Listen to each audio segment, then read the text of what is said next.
Does life ever feel unreal to you? Do you sometimes think you might be living in the Matrix? And can you even know? Well, you're in luck That's because just today's episode, we're going to be talking about, are we living in the Matrix? This is the Existential Stoic podcast. I'm Randy. That's Danny. What's going on, Danny?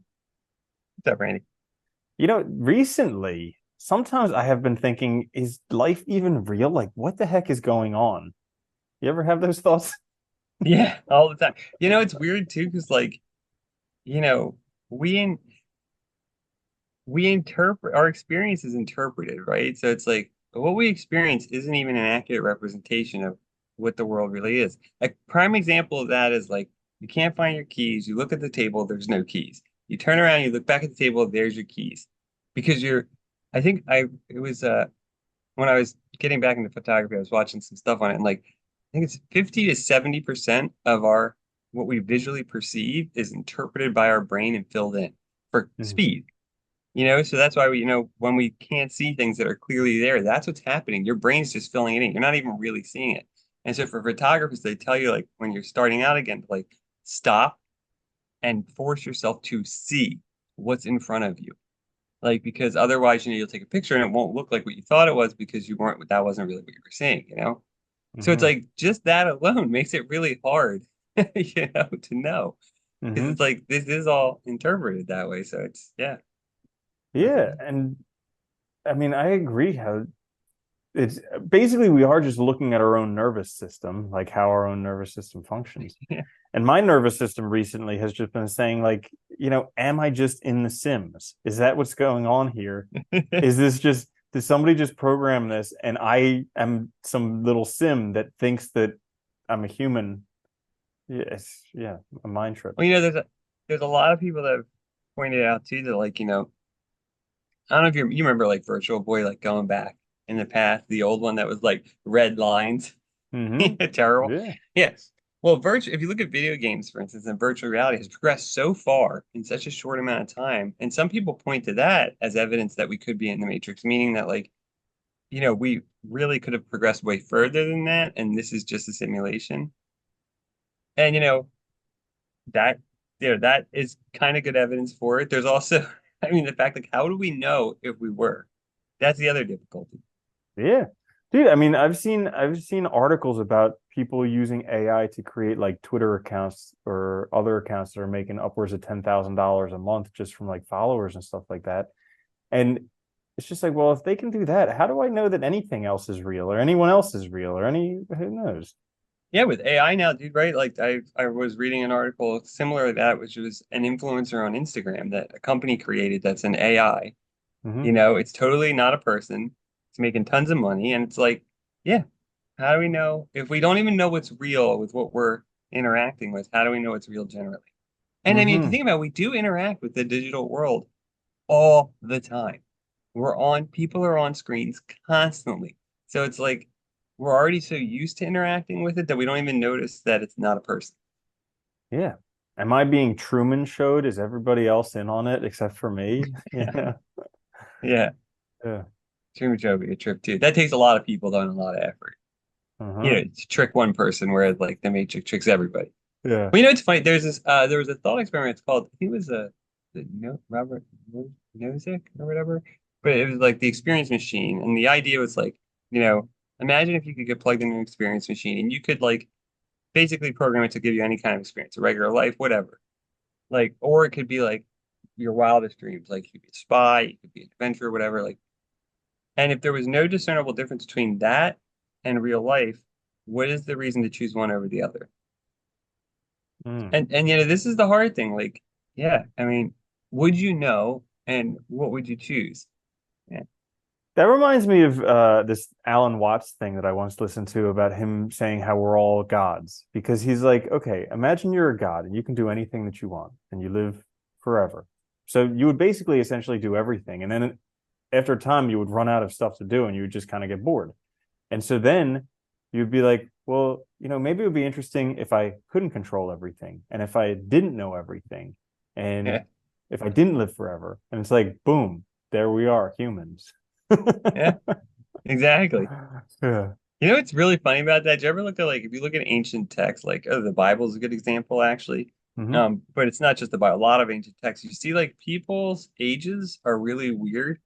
Like, they'll say like they were 700 years old or Hmm. 300 years old. You look at some of the old like Egyptian dynasties, they seem to have lasted very long for weird. Yeah. And it's interesting that that's like I always wondered if that was like, yeah, what the hell was the reasoning for Yeah, that? Like, I think about that too. I'm like, were they really bad at counting? Was the time of the year different? Like, were they talking about like days? did they just guess?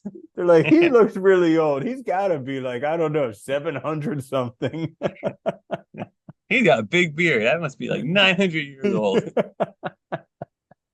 Yeah, it is Yeah, weird. yeah. So, let's talk about opinion here. In your Okay. opinion, do you think we're in some type of matrix construct? If you want, I can go It's first.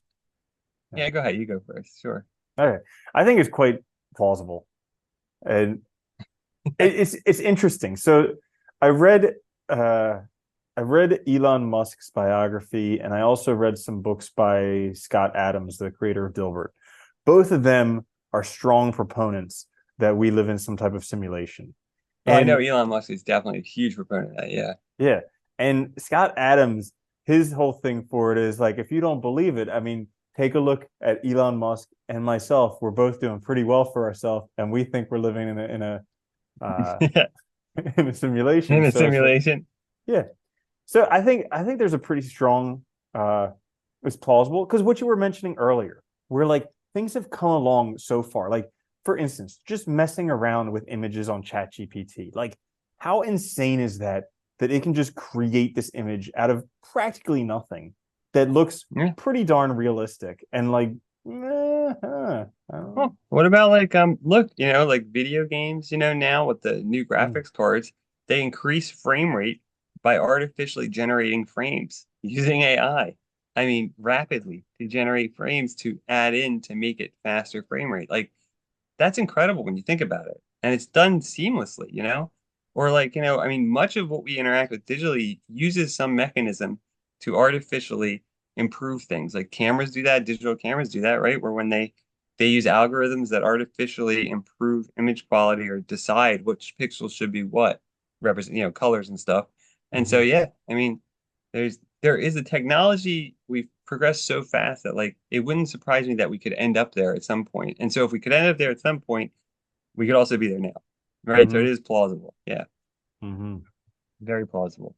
Yeah, I it's remember crazy, isn't it, when you think about yeah, when it? I was young, probably under 7 or something like that. My grandfather, he was the smartest guy that I knew at the time. He was like a chemist and really smart. But I asked him, I was like, "Can you prove that you're not a figment of my imagination?" And I thought he was going to be like, "Yeah, of course." But he was like, "No, I can't." And it blew my mind because I was like, "Wait, he's the smartest guy and he can't prove I'm not just imagining him? What is going on?" Well, how could you though, right? I mean, what proof could you really offer? Because if you really were imagining it, it's like, how can you break that spell? I mean, you Yeah. don't know for sure. Yeah, that's a good thing to say to a child too. Yeah. It's better than smacking him upside the head and be like, I don't know, can you feel that? Can you feel that? Stupid? Did you just imagine that? What is it? It is very yeah, it's interesting because like what is experience too? And I think that's the other problem is like science has shown us, we've learned more and more that our experiences are just chemical and electrical impulses. I mean that's all they are. In fact, I read a study, this was a while ago, so I don't remember the study, what it was called, but where they were able to essentially give experiences to mice. So they were able to, I forget how they did it, but they were able to use electrodes and basically mice that wouldn't have gone through this maze already were able to complete it on the first try because they're able to give that information to them from another mouse. Damn. So, yeah, if our experiences can be reduced to electrical impulses, neurons firing, chemical reactions, stuff like that, I mean, we could theoretically give experiences to someone that are indistinguishable from reality or from our experience of reality because it's all gets reduced to those chemical processes, this electrical impulse. It's like, Mm. yeah. And here's another interesting thing. Does it even matter if we're living in a matrix? That's the other important question, which is, does it matter?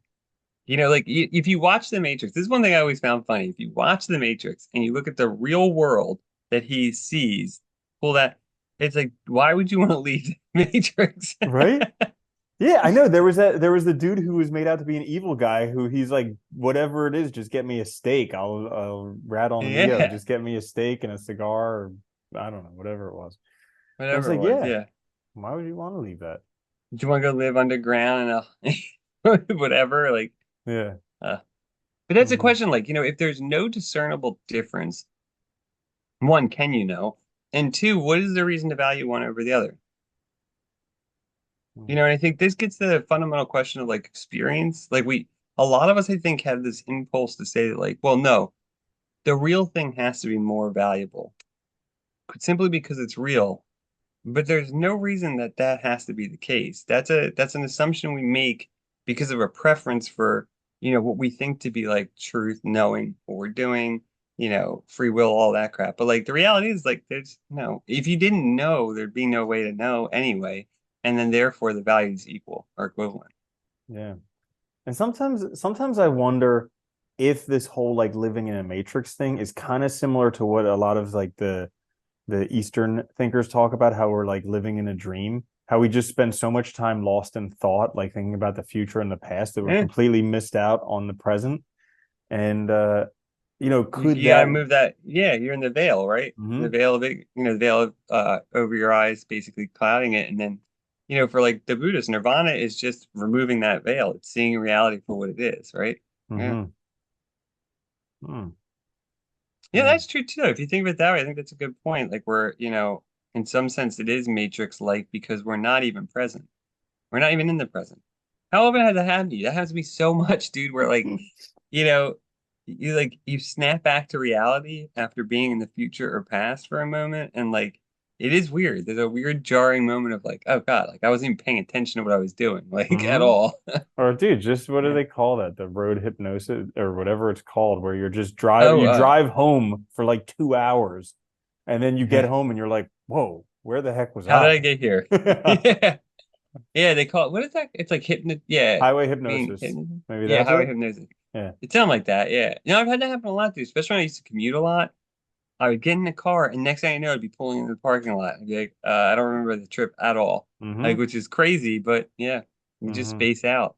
It's amazing that we're able to function like driving Yeah, it's vehicles and actually doing all the scary. stuff that we need to do. Yeah. Yeah. But yeah, when Hmm. you think about that, though, that's like a great example where, like, dude, like, I mean, you're not even present.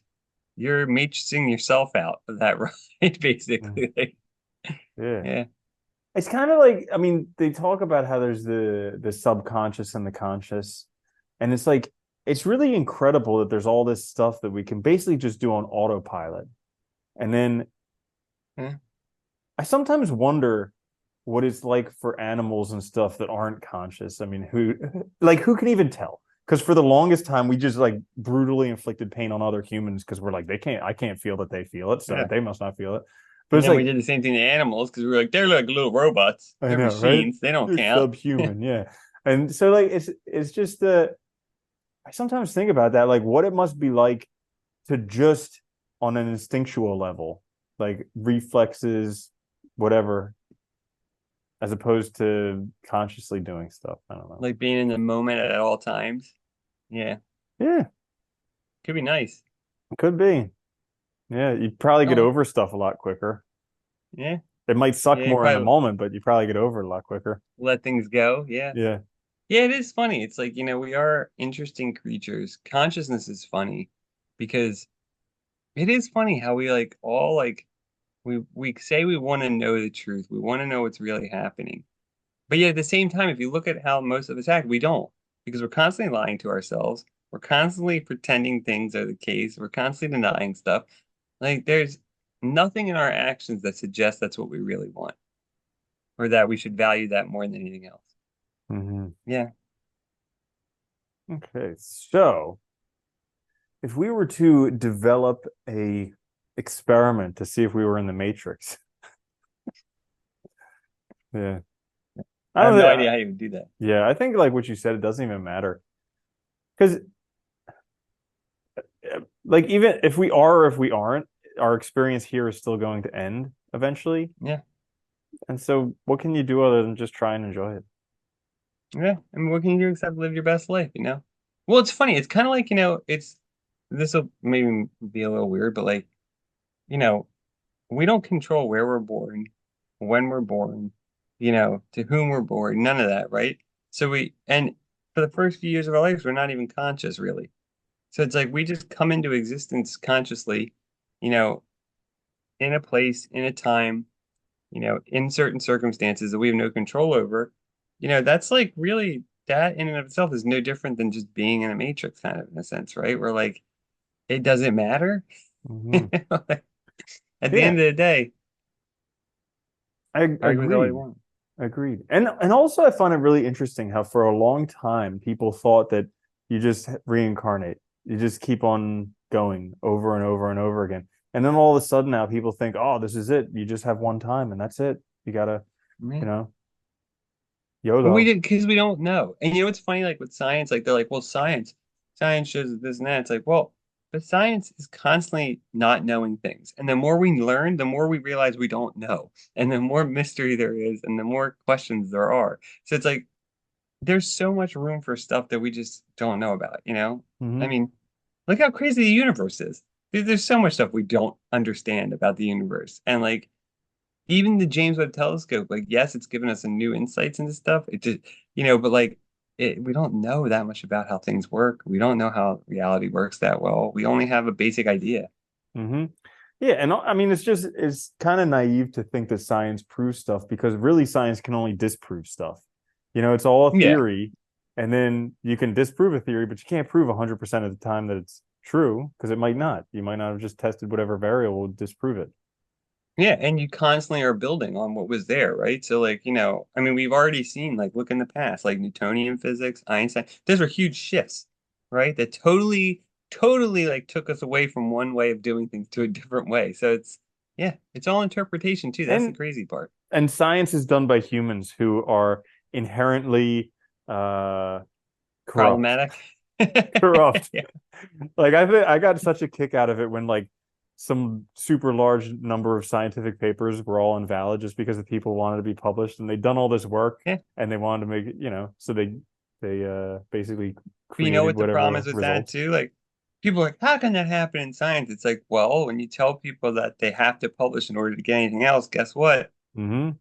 Their goal becomes publication, not doing good work, Right. not doing what you're interested in. Yeah. And that's the problem. Hmm. Yeah, it's crazy. So I don't know. Anything else you want to say about the Matrix? About the Matrix, I mean, I Just think if watch we're the in it, first movie. The other ones weren't good. yeah, don't watch the other ones if you're gonna watch the Matrix. They're terrible. So the first one covers all you need to know. But yeah, I Yeah. mean, I think that's the question you should ask. If you're really worried about being in a simulation, ask yourself, does it matter? And what is the difference of valuing that Hmm. over this? Why do I even value the real more than the fabricated when I spend so much time in the fabricated anyway? Hmm. You know? Yeah. Yeah, that's a good point. So there you have it. Are we living in a matrix? I think we all know the answer. If you Yeah. enjoyed it, make sure If to you're in like the the episode. in, Yeah, you know it. exactly. Yep. This is the Existential Stoic podcast. I'm Randy. That's Danny. I'll see you later, Danny. Later, Andy.